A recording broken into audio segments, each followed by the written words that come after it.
This training goes over our waste labeling. So whether we're labeling a drum, a bucket, a cubic yard box, or a tote, there's certain things that we need to do to correctly label them. And this could apply whether we're coming back to our yard and offloading into our own drum or tote or container, or we're picking up waste from a customer. These are things that we need to double check before we pick them up. Before you walk away from that drum, it needs to be labeled properly. And so there's certain steps that we need to take, certain number of labels, certain types of labels, and those labels need to be fully completed with all of the customer's information. So we're going to run through the different types of waste and how certain waste containers should look after you're done with that job.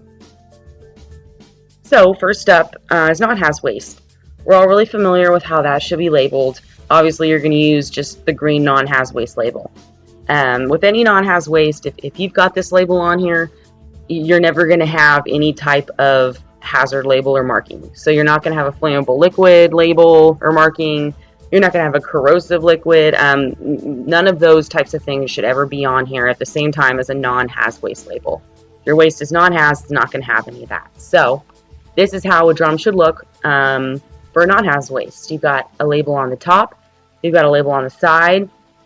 This is because we want to be able to identify that drum from any angle that we're looking at. So if a regulator or one of us is walking around looking at these drums, we're not having to do a 360 around the drum or crane our neck trying to find the label. It's right there. It's really obvious. So this also applies to when you're hauling it. It may be better to have the label on the side when we have it temporarily stored at our yard. But if you have it on the truck, it's going to be easier to have that label on the top, because when you have them all in your truck, you're going to be able just to lean over and see what's in there. So really want to have that in both spots. And I know that takes time, but really it's like an extra minute of your time. It's not that much. So please go through the steps to put both labels on top and side. And just as a caveat, you'll see throughout this presentation that all of these labels are empty. There's no information in here, which you would never have that. There's always going to be information in there. You always need to make sure that you've got your Zora on there, your generator name, the generator's address, the waste contents of what's inside, and also a drum number. If you've got more than one in the set, let's say you've got 3 drums, it's really good to go, 1 of 3, 2 of 3, 3 of 3 on those labels, because that way it's a part of a set and nothing gets left behind or, lost from the group. You know how many are in that group. So just generally, that's how you should be doing your labels. Okay, so we've got a waste tote here, non-haz waste. Once again, we've got the label on the top, and we've got the label on the side. The arrow indicates we've also got another label on the other side. We should really have 3 labels when you have a non-haz waste tote. One on the top, one on this side, one on the other side. And that makes it so no matter what angle, we always know exactly what's in there. And just something else, food for thought, when you're organizing totes or you're offloading into totes or putting a new tote in the waste area, don't smash them together so closely that you can't see these labels on the side. That's why we put a label on the top as a precautionary measure in case there's a situation where the totes are close together and we can't see these labels. We can see it on the top. So have those 3 on there when it comes to a tote. So we've got a non-haz bucket, non-hazardous waste in a bucket, very similar to the drum. It's exactly the same. You're going to have a label on the side, label on the top. Sometimes it is harder to get them to stick to the top of these buckets, but do your best. It is helpful to have it on all sides. And this would be a cubic yard box of non-haz waste, which is another type of container that we use. Yes, that is an eggplant man. That was the only good photo I could find that I felt like I could use, so I went ahead and used him. He's going to be here a couple different times throughout here, so there you go. But anyways, this is how your non-haz waste should be labeled inside of a cubic yard box. Just like the tote, we've got it on the top, on this side, and we've got it on that side. So, all 3 sides. This is a universal waste drum, so now we're getting into universal waste. So as you know, universal waste is not a hazardous waste by definition, but we still have to use the hazard labels or markings. So as you can see in this case, this is a drum of universal waste. This is specifically a Texas example. We see this a lot with universal paint waste solids. So whether that's rags contaminated or sludge or debris, this is what this type of drum of waste would look like. So we've got a label on the top, we've got a label on the side, and we've also got our hazard label or marking on the side right here as well. So flammable solid. You can also put this on the top if you wanted to. But it's not required. I mean, only one of these is required to be DOT compliant. But if you wanted to be really helpful, you could also put it on the top with the universal waste label. Just another example. So this is a drum of universal waste, so a flammable liquid. This would be another Texas example because Colorado does not have universal paint waste up there, just a Texas rule. So if you're dealing with universal paint waste in Texas, this is how your drum should look. You should have a label on the top, label on the side, and also our hazard label or marking on the side. You wouldn't just want to have the universal waste labels here and then no hazard label or marking. You need to have both.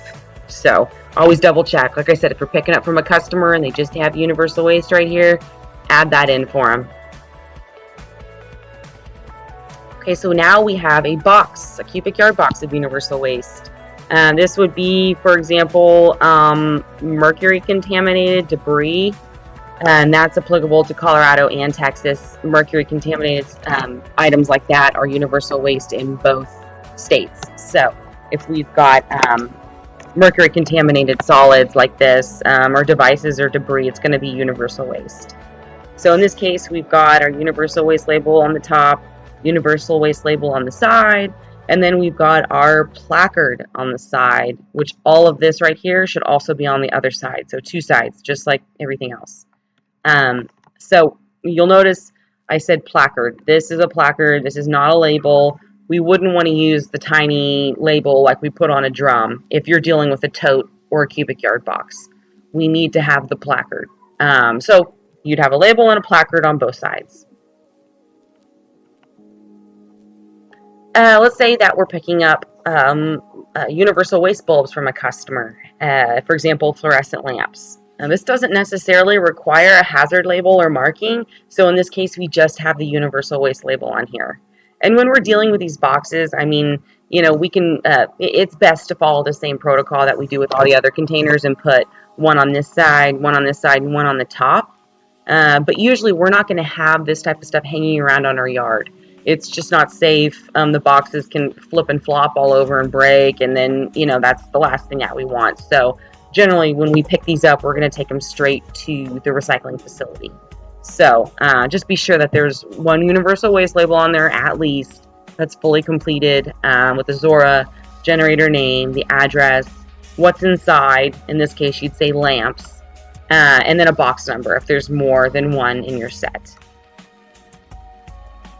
Okay, so now we're moving to haz waste. Haz waste is going to be pretty similar for its labeling requirements, just like the universal waste, where when it comes to like cubic yard boxes, we're going to have the haz waste label on top, haz waste label on the side. We've got our placard over here, so this is flammable solids. And we'd also have this whole group right here, label and the placard on the other side. So if you don't have 1, 2, 3, 4, 5 labels on there total, which is 3 haz waste labels, 2 placards, then you're missing stuff. So you need to make sure it's on the top and on both sides.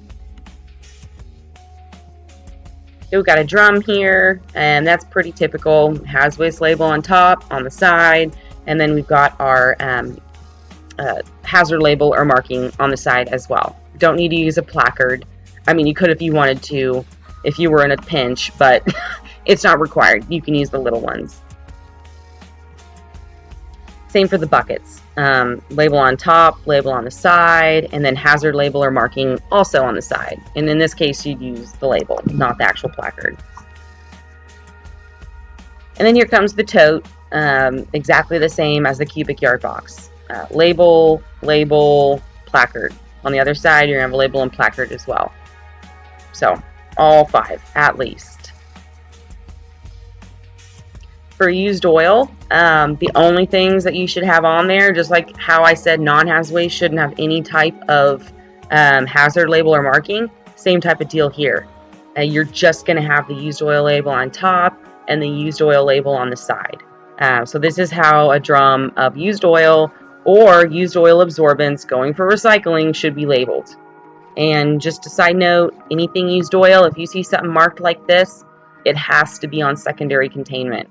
So, whether that's the secondary containment concrete pad like DFW or on an actual little, pallet containment like in the other locations, it needs to be on something. So you should never see this label and just see it sitting in the middle of your yard. It needs to be in containment.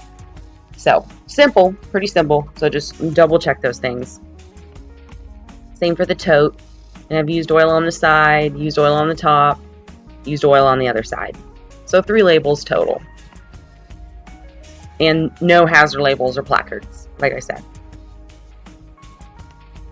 Okay, so the last category here is going to be the off-spec fuel. Off-spec fuel falls into a category when it comes to waste regulations. If it's diesel or if it's gasoline and we are taking it for recycling, for reclamation, for reuse, it counts as non-RCRA regulated waste, which means basically, it's flammable. It's a flammable liquid, as you can see on this tote. It just doesn't count as haz waste. It doesn't even count as, actual waste regulated by the EPA. This is technically a commercial chemical product going for recycle. So that's why only diesel or gas is going to have these special labels. So in this case, we've got a non-RCRA regulated waste, off-spec fuel. And we've also got one on the side. We've got our flammable liquid placard. It is still a flammable liquid, so you're still going to use the placard, and then you're going to have both these labels on the other side as well. And if you've watched your RCRA training, you know that RCRA are the regulations that govern waste and how we manage them. So that's why you'll see that on these labels is non-RCRA regulated waste. Because it's going for recycle. It's almost like a product at this point. So don't have to use a hazardous waste label. Please don't use a hazardous waste label if it's diesel or gasoline only. And I know most of our locations have a bulk, commingled bulking area for off-spec fuel. So most of this stuff will be pre-labeled. But if you do happen to go on something by yourself, that's a gas or diesel spill, and it's very concentrated. We're talking actual diesel, actual gas, not just fuel residuals. But even so, in that case, you'd still use this. I don't want to confuse you guys with gas. Gas should never go in our oily water. If you deal with any gas at all, it should always go into this type of container. I feel like I made that more confusing just now. But anyways, just to be safe, if you got diesel or gas, put it in a segregated tote or segregated drum, label it as off-spec fuel, and use the flammable liquid placard or label. So there's a drum example. So, like I know, for example, we'll say a lot of times we'll pump a generator's saddle tank. Let's say if it's a 18-wheeler accident, we'll pump that diesel straight from their tank. We really should be segregating that, labeling it as off-spec fuel. We wouldn't want to put straight gasoline. Definitely not. We wouldn't want to put straight diesel into our oily water. That's not the purpose of it. So, going to label that as off-spec fuel on the top, off-spec fuel on the side, and then flammable liquid on the side as well. So, if you have any questions on that or you're confused if something shouldn't go in oily water or should go in oily water, always feel free to ask questions. We'd rather have you ask ahead of time and then have you segregate it than just add it in there and then be like, oopsie, later on. So, okay, so that's the end of the general presentation. Now we're just going to go through and spot some of the labeling errors. I've got a couple different examples here. So this is going to be kind of like a Dora the Explorer segment where I'm going to say, what's wrong with this container? And then you just verbally on your end be like, oh, it's missing this or that. So that's what this will be. Here we go. So we've got case A. We've got a poly drum here. On the top, it's labeled as universal waste, but then on the side, we've got a hazardous waste label and a corrosive marking. What would be wrong with that?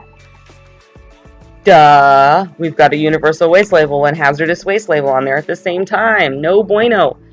You're going to want to clarify with waste what kind of label needs to be on here. If you're not sure, we'd rather have you clarify, because in the end, one of these is going to have to come off.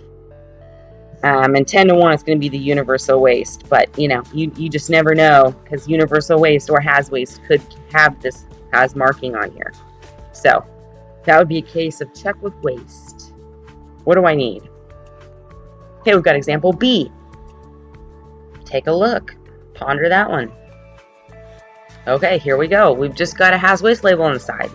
That's not enough. You wouldn't want to pick it up like that from a customer. They've not labeled it correctly. As we discussed, you need to have this on the side. You need to have this on the top. And we should have that hazard marking here. So is it a corrosive liquid, a solid? Is it a flammable liquid or solid? There has to be like this corrosive marking over here. There needs to be something there. So this would be a no pickup. If you walk up and it looks like that, you better get that sucker labeled before you drive off with it. Or before if you're offloading, before you walk away. Please don't leave the drum looking like that. Okay, another one. We've got drum A here. It's a blue poly closed top. We've got a non-haz label on top, non-haz label on the side, and then a flammable liquid marking on the side. Boo! Take that flammable liquid marking off of there. That wouldn't need to be on there. Or maybe it would be. Maybe you screwed up the non-haz labels. I don't know. But if you saw a drum looking like this, then there should be question marks that pop up in your mind. Why is this here? Is it non-haz? If so, it shouldn't have flammable liquid sticker on there. So, just keep that in mind. If it's green, non-haz label should be the only label on there. Shouldn't be any hazard labels. Okay, next example is B. We've got a tote here. Boo! This one's labeled bad too. It just has the placard right here. There's no has waste label on the side. I can't see the other side, so I don't know what's over there. But I'm assuming it's wrong as well. We've only got the non-has waste label on the top. That's wrong. We'd want to have this label not only on the top, we want to have it on the side here with the placard. We'd also want to have the placard and that label, the has waste label, on this other side over here. Should be visible from all three sides. So from this side, from that side, and from the top. Okay, here we go. We've got case A. Oh, Eggplant Man, he labeled his cubic yard box wrong. We've only got a non-has waste label on the top. We need it on the side. We need it on the other side. We should be able to easily identify that box just by walking up from any angle. So whether we walk from the front, from the back, or we're looking down from the top, we need to be able to see those. Okay, case B. Think about that. Ooh, this label right here. We don't want that here. We want to peel that sucker off. If this is truly used oil, it shouldn't be a flammable liquid. That generally, I mean, our used oil is not going to be flammable. It should not be flammable, or else we've got an issue. So, if you saw this, or if you labeled it like this, that's wrong. You'd want to take this off and just leave those two labels on there. Okay, now this one's going to mix it up a little. Look at the frac tank. Look at its label. What is it missing? I know. It's going to be the flammable liquid label, the flammable liquid placard. As you can see, we've got the non-RCRA regulated waste. It says off-spec fuel. That's great. But it needs the flammable placard. So you'd want to have this here and that big old flammable liquid placard right here. If this has off-spec fuel in there, it needs those placards. So just having this one label here isn't going to cut it. Okay, there's Eggplant Man again. He screwed his label up. He's got a non-haz waste label here, and it just says bulbs. That's wrong. If this is universal lamps that we're picking up in this bulb box, it has to have the universal waste label on there. So the fact that he put this non-haz waste label on here and put bulbs right there is wrong. We'd want the universal waste label. We'd want it to say lamps. So refer to your universal waste training video. We wouldn't say bulbs, we would say lamps, and it would be on a universal waste label, along with all of the other generator information. So that one is wrong. Oh, and then there we go. That's the end of it. So, like I mentioned before, if anybody has any labeling questions, if you go to a generator site or customer site and something seems weird with their labeling, take a picture, text it to myself or Otto and say, hey, is this labeled properly? Because you don't want to just assume and pick that up and then get pulled over by DOT or DPS and you've got, materials on your truck that are not labeled properly. Because ultimately, that can come back and ding CG. So, make sure that your stuff's labeled properly before you pick it up. And if you're offloading at the yard, don't half-ass it. Make sure your stuff is properly labeled. Make sure you've got labels on the top and on all the sides. It's really important that, we do this as a team and you don't just expect your manager or whoever to come back through and relabel your stuff because you labeled it wrong. So, like I said, let us know if you have any questions on that. And hopefully that was clear and easy to understand when it comes to labeling. The end.